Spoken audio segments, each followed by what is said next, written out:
Hey guys, what's going on? It's MajiinBae. Welcome back to the channel. So I didn't do a video for these spoilers yesterday because honestly they were a little bit lackluster.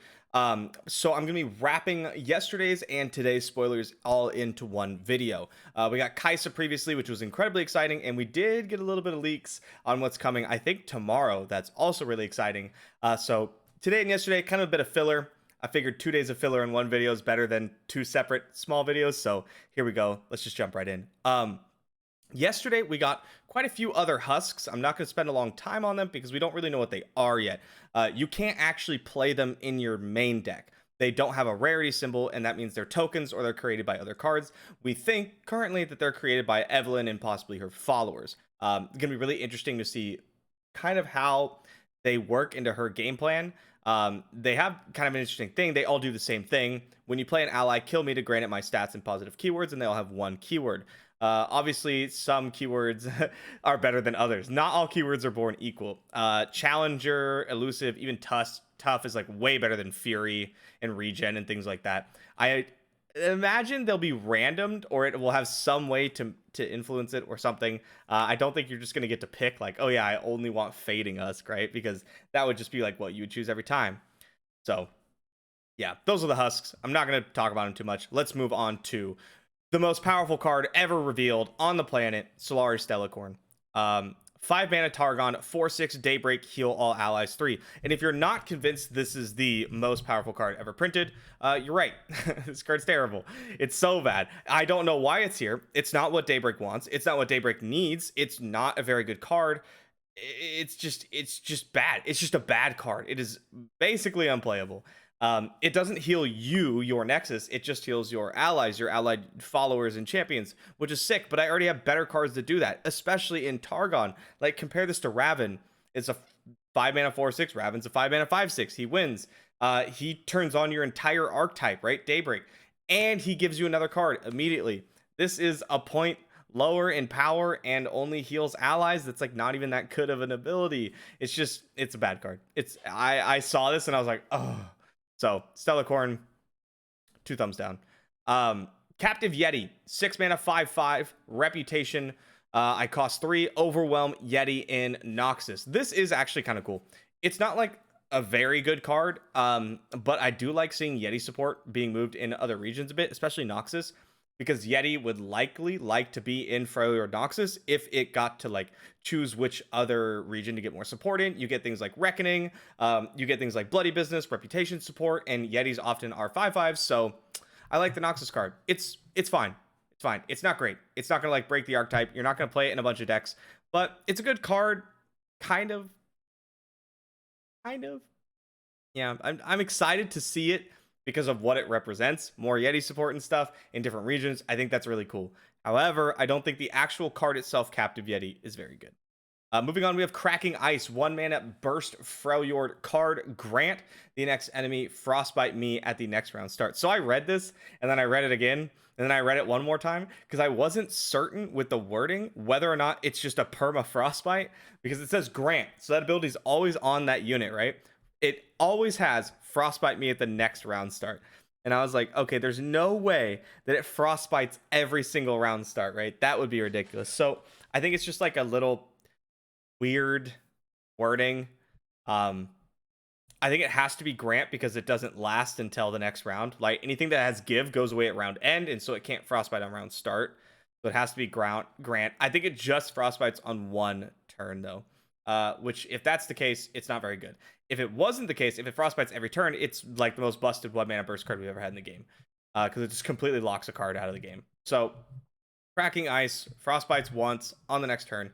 It's not a bad card. It's like a totally fine Burblefish hit, Conchologist hit, anything like that. Not that you really play either of those cards in Freljord, but if you did, that'd be a totally fine hit. I'd be pretty excited to see this a lot of times, actually. But I don't really want to main deck it. Not that good, even in like a dedicated Frostbite deck. Speaking of a dedicated Frostbite decks, Frozen in Fear, 4 mana Freljord slow, Frostbite an enemy. Summon a Rhyme-Fang Pack. That's a 1 mana 1/1 Overwhelm Wolf. Grant it +1/+1 for each time you frostbitten enemies this game. I mean, that sounds pretty good. You get to frostbite something, you get this unit that can be pretty big, it has Overwhelm. The problem is, is I've played dedicated Frostbite decks, not like Ash mid-range decks, like dedicated Frostbite decks, specifically like Ash Kindred, which played like the Rhyme Death Mother and stuff. And by turn 6, you'd have frostbitten like 3 things sometimes, right? And so your guy's a 4/4, which is sick if like it's cool, I guess, but you're spending 4 mana at slow speed. Frostbites at slow are not very good. The only exception is like Ice Veil Archer because it's really mana efficient. It puts a body on board as well. Yeah, this does 2 of those 3 things. It puts a body on board and it's Frostbite something, but it's not super mana efficient. It's like, it's fine. You could totally play it in dedicated Frostbite deck. This isn't going to shake up the meta. This isn't like some huge card. This isn't going to make like Ash Frostbites a real deck or something. But it is cool. It's a cool epic card. It does a lot of cool things. It supports an archetype that could use some support, even if it's still going to be bad, even after this card. So yeah, Frozen in Fear, cool, not great. That's like a lot of what I'm giving these. That's why I skipped like the whole day. Because I didn't want to have an entire day of, yeah, this card's bad. Yeah, this card's bad. Yeah, this card's bad. I don't want to be that Debbie Downer, you know? And I can't do the fake, like, oh my god, what? This card, what? I can't do that. So I just decided to skip the day. Moving on. These are today's spoilers. Starting with Mikhail's Blessing. 3 mana Targon Burst. Grant an ally +1/+2 and remove all negative keywords from it. So far, in the way we currently are in Legends of Runeterra, this is not a good enough card to main deck. There are not enough negative keywords, vulnerable being like the only one I could think of. Frostbite is not a keyword. So yeah, it's like, it's not good enough. However, it could possibly be something that's good in the future, depending on maybe there's some new keywords that are introduced. And also, it's not a bad Conchologist hit. And that's going to come up a lot with like these cheaper spells, especially in Targon. Targon Bandle City is like a real region combination. I mean, running things like Conchologist. And yeah, that's there. It's not too bad. You can remove vulnerable from your Zoe or your Aphelios. Like, that's pretty good. Plus, it's a pump spell. Targon likes pump spells. Bandle likes pump spells. It's fine. I'm not going to main deck this card, and you shouldn't either. But in the future, who knows? Maybe it's good enough. Moving on, 3 mana, another burst spell. Piltover and Zon, Scavenged Camo Cloaker. Grant an ally elusive, and on Nexus Strike, draw 1 card. This is a fun card. There's a lot of cards like this in Magic the Gathering. Curiosity is like the name of one, where basically you put something on a unit, and then every time the unit hits, you draw a card. Usually you put it on a unit that has some sort of evasion, like elusive, right? And then you play a Protect the Queen strategy, where you're able to use your cards protecting your guy with this ability, because for every card you use to protect it, you usually hit them, which lets you draw a card, which keeps the engine rolling. It's like a fragile strategy, but it can be very powerful. It can be very good. Grant an ally elusive is already a very powerful ability. We saw that with like the ambush. We saw it with ambush. Very, very, very strong. However, 3 mana is a lot of mana. And on the Nexus Strike, draw 1 is cool and everything. But if your elusive unit's already, like, if you have a big elusive unit and it's already hitting, you're probably already winning the game. This one I do have my eye on, though. Like, I think this could be a real card that could be really interesting in some sort of strategy. I don't know what strategy it would be, but anytime anything says draw a card, you have my interest. You have piqued my interest. So I'm going to give this one, out of all the cards I reviewed so far, I'm going to give this one the closest to a stamp of, like, playability. Right? I think this is like a 6 out of 10 with the ability to be like an 8 out of 10. Not super likely, but it's possible. Yeah. All right. Kinku Student, 2 mana Ionia, 3/1. When an ally gets barrier, another ally, give me barrier this round if I don't have it. Cool card. Cool card. If you play Shen, Kinku Student gets barrier. If you play Brightsteel Protector, Kinku Student gets barrier. There's not enough ways to get barrier. Like, you would need to be giving barrier a lot, and one of those ways, Brightsteel Protector, usually you just want to get barrier to one thing anyway because you're trying to shut down your opponent's attack turn. I don't see Kinku Student taking over the 2-drop slot in Ionia decks. Not that there's like a bunch of competition there. I just don't see a deck that wants to barrier a lot is likely Shen Demacia, right? And Shen Demacia has Bright Steel Protector, and some other like pretty good options. It's already pretty tight on the units it wants to run. I don't really see Kinku Student getting there, but I do like to see the barrier support. We get a couple of actual Shen support cards, which is really nice because he's definitely fell by the wayside, and I like Shen. I think he's a cool champ. So very happy to see this card. I'm not sure I want to play it in anything, but it is cool. Next up, another Shen support card, 4 mana Burst, Moral Support in Ionia. Cost 2 less if you have supported an ally this game. Give an ally barrier. Okay, not I mean, it is Shen, right? But like this is the Shen support. Maybe like Young Witch, Shen, things like that. If you move it into Demacia, you can get some more support cards.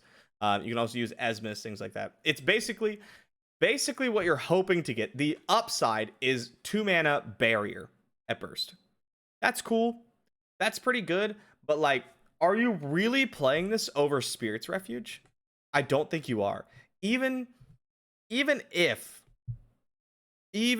you're supporting a lot, you have like 9-10 support units, do you still want to play this over Spirit's Refuge? I really don't think so. Perhaps if you're not combined with Demacia, because Demacia gets the strike spells, which helps double up on the lifesteal from Spirit's Refuge, right? You can usually get 2 hits there, or you can rally, get another hit that way to really like ramp up the life gain. So perhaps if you're not in Demacia as your second region, Moral Support is better than Spirit's Refuge. Right now, though, I think Spirit's Refuge takes the cake. Royal Decree, 3 mana Demacia, focus. Well, everything's like focus or burst speed today. 3 mana, focus, give an ally +2/+2 and challenger this round or summon an Honored Lord. Honored Lord is like the 3/2 that gets challenger if you see an elite or something like that. I don't know. But I do know he's not like an incredible card. However, summoning units at burst or focus speed with spell mana is a powerful ability. Sorry, my camera's a little high. It is a powerful ability. Plus, give an ally +2/+2 and challenger basically means your ally just kills whatever it wants to. This is a pretty cool card, actually. I don't know exactly how good it's gonna be, but I really like it. I quite like this card. I'm gonna have to wait and see. I'm gonna have to wait and see for this one. I'm not the Demacia guy, right? Like Demacia is not exactly my strong suit, but +2/+2 and challenger at focus speed is so good. 3 mana is a lot to ask, but when you look at like its contemporaries, I have played Confront. 2 mana burst, grant an ally challenger. Now, to be fair, that is grant. This is just give. It's only 1 turn. That is a big difference.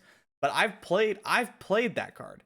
Just grant challenger for 2 mana. And this is like better than that. Very likely, right? Especially in this like lightning fast meta we find ourselves in. Where games are ending on like turn 7 very often. Yeah, I like this card. I don't know what I'm going to play it in, but I think it's a really cool card. It's a nice little addition to like the Demacia thing. Now we're combining 2 of Demacia's big things, which is like efficient pump spells and challenging units. Boom, slamming them together. Plus Honored Lord's in there for, I don't know, some reason, but it's cool. I do like the, like, even, it's not a burst speed unit, it's a focus speed unit, so you can only do it if you have priority.